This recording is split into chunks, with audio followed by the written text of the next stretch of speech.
el objetivo del día de hoy es que veamos una encuesta de una sola casa, ¿verdad? La secuencia de encuestas de una sola casa y demostrar, digamos, si los datos son o no consistentes.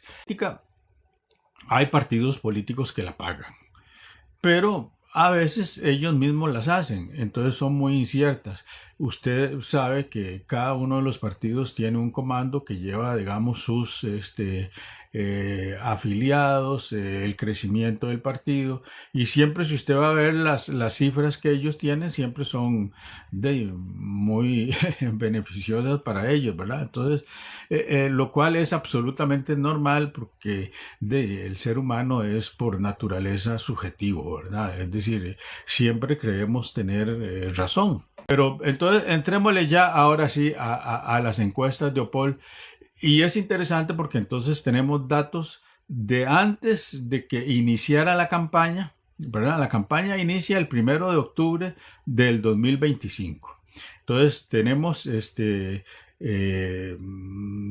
meses de campaña y tenemos datos de 2 meses de campaña, pero tenemos datos también de agosto y septiembre, es decir, de 2 meses antes y 2 meses después.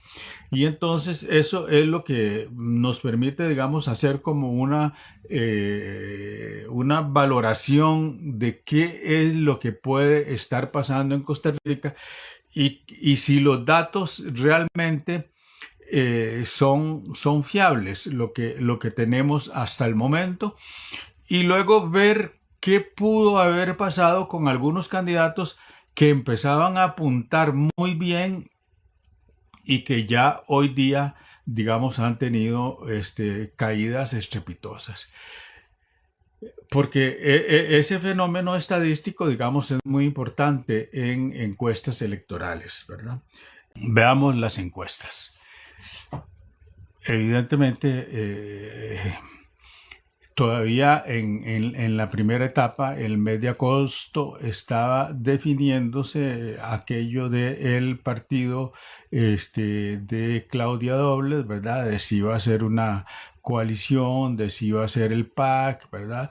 Al final llegaron a la conclusión de que era más conveniente que no apareciera el nombre PAC y que apareciera el nombre de coalición, aunque se llama parecido, CAC, muy cerca de una palabra que nos evoca,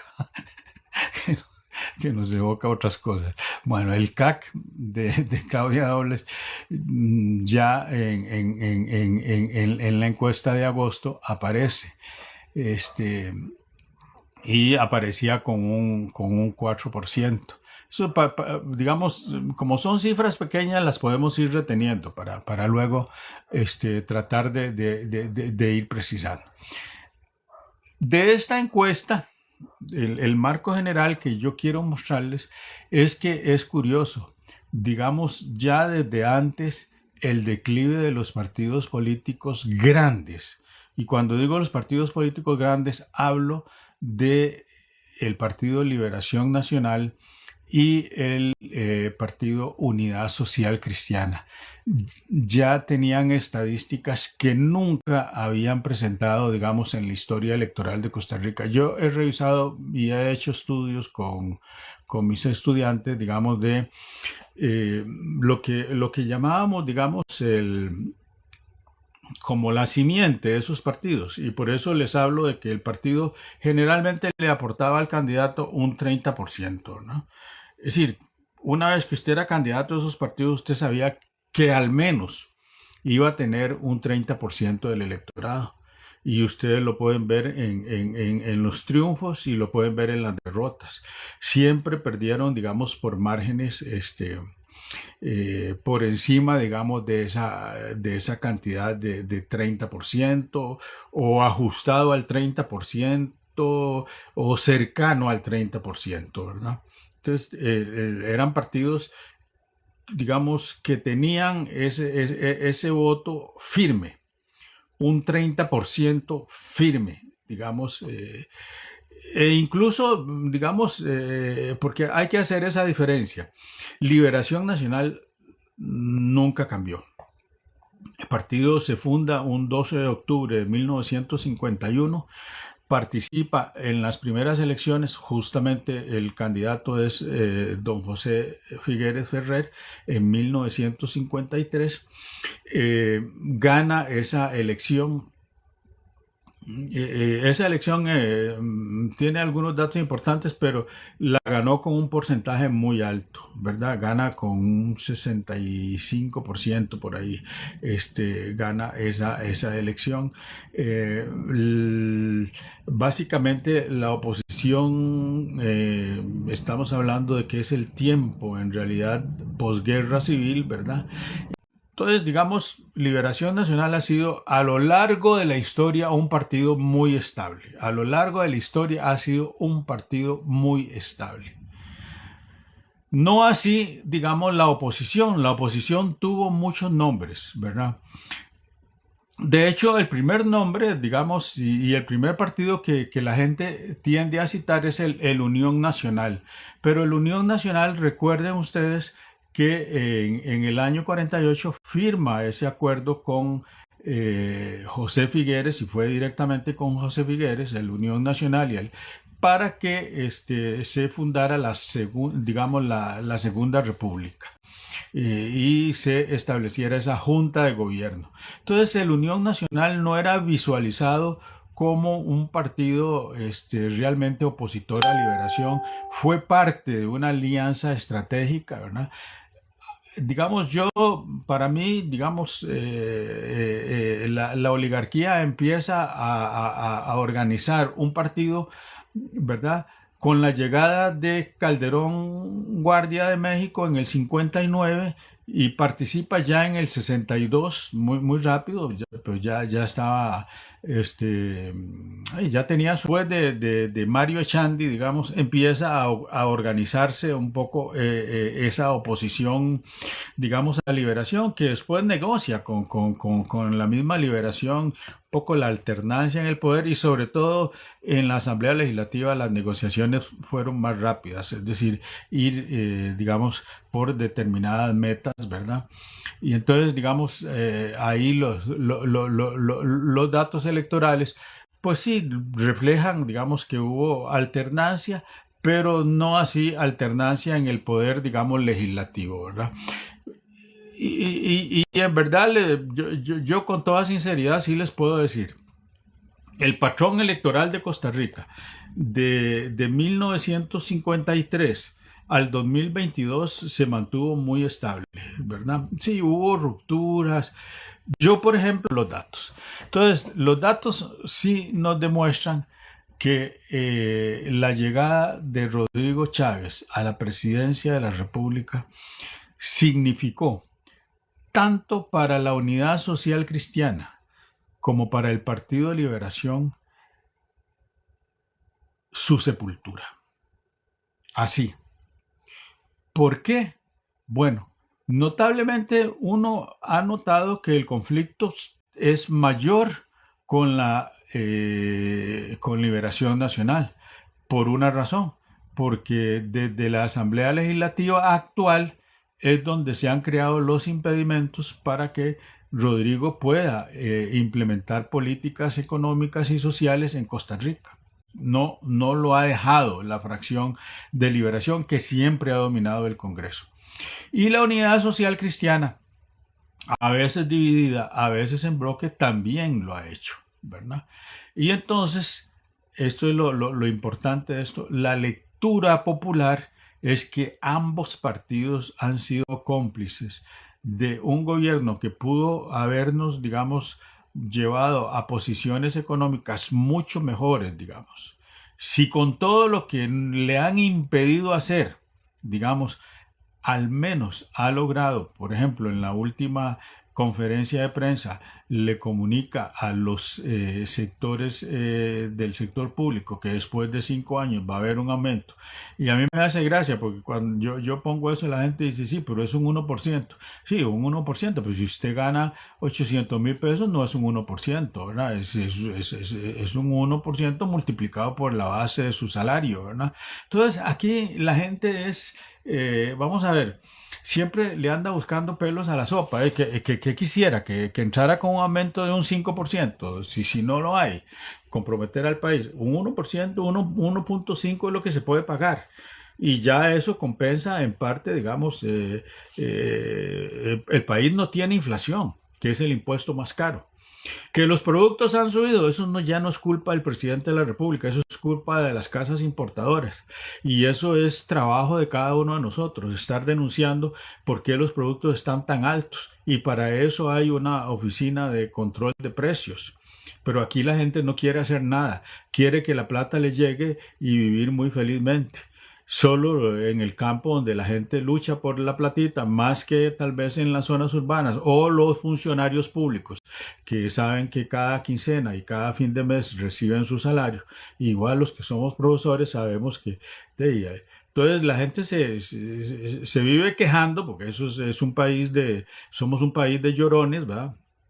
Y hay que decir las verdades, somos un país de llorones. Y tampoco es que seamos excepción en el mundo. Tiende a ser un patrón bastante general en el mundo, ¿verdad? Es decir, uno exige de los gobiernos, y más si votó por ese gobierno, le exige que tenga cumplimiento de sus funciones, ¿verdad? Y que mejore las condiciones de vida. Creo que este gobierno lo ha logrado. Ha construido vivienda, ha construido EVAIS, ha mejorado escuelas, ha construido infraestructura, puentes, carreteras y caminos, siendo que hasta el presupuesto de la República, digamos, ha sido golpeado por la Asamblea Legislativa y que hay partidas que los diputados distribuyen a su antojo. Todavía se sigue produciendo eso. Por eso, digamos, es importante, digamos, estos resultados electorales. Ya estos resultados electorales, cuando el ambiente político empieza a calentar, que es en agosto de este año, ¿verdad? Llamémoslo así, el segundo semestre de este año, ya empieza Laura a presentar en la primera encuesta que hace Opol un 28% de gente que no dice que va a votar, pero que simpatiza con Laura Fernández.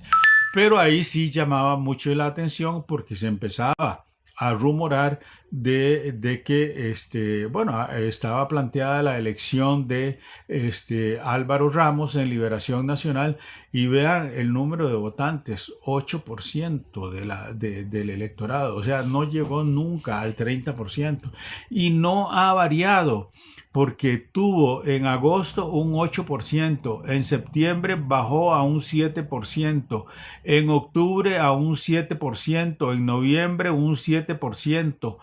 Es decir, en todas las encuestas que ha hecho Opol está ahí, y en la última está igual, en un 8%, datos que salieron antier de Opol, 8%.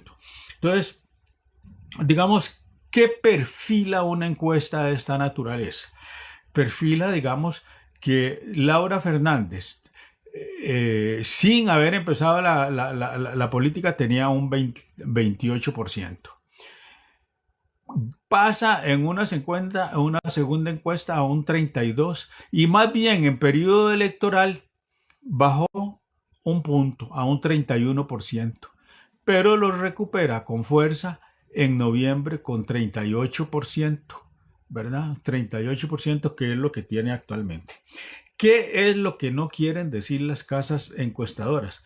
Tome usted por su propia cuenta 38% de 3.758.381 electores que somos, y dése cuenta cuánto forma ese porcentaje. Forma más del 40%.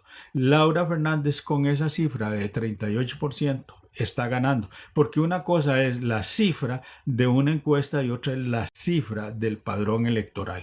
En el padrón electoral es donde hay que tener el 40% de los votantes, no del padrón, 40% de los votantes. Y las tasas de abstención en Costa Rica siguen siendo altas. Podrían bajar. La última elección, que es la que le gana Rodrigo Chávez a José María Figueres Olsen, la tasa de abstencionismo era de un 43%. Hoy día la tasa anda entre 40 y 41 por ahí. No es normal que bajara mucho. No es normal que bajara, por ejemplo, a 35%. No. Sí, digamos, evidentemente hay un componente que no está en estas encuestas, pero que está en las otras, que es la población indecisa, que es un 45%. De los indecisos podemos decir que es muy difícil la predicción de por quién vayan a decidir votar, pero hay una tendencia, digamos, en estadística que se usa, ¿verdad? Que es que la gente tiende a votar por aquel que va a ganar. Uno, porque siempre hay el prurito psíquico de cada uno de nosotros de querer ganar. Digamos, vamos a ver, a mí eso, digamos, para alguien que ha estudiado ciencias políticas y ciencias sociales, digamos, a mí eso no me guía.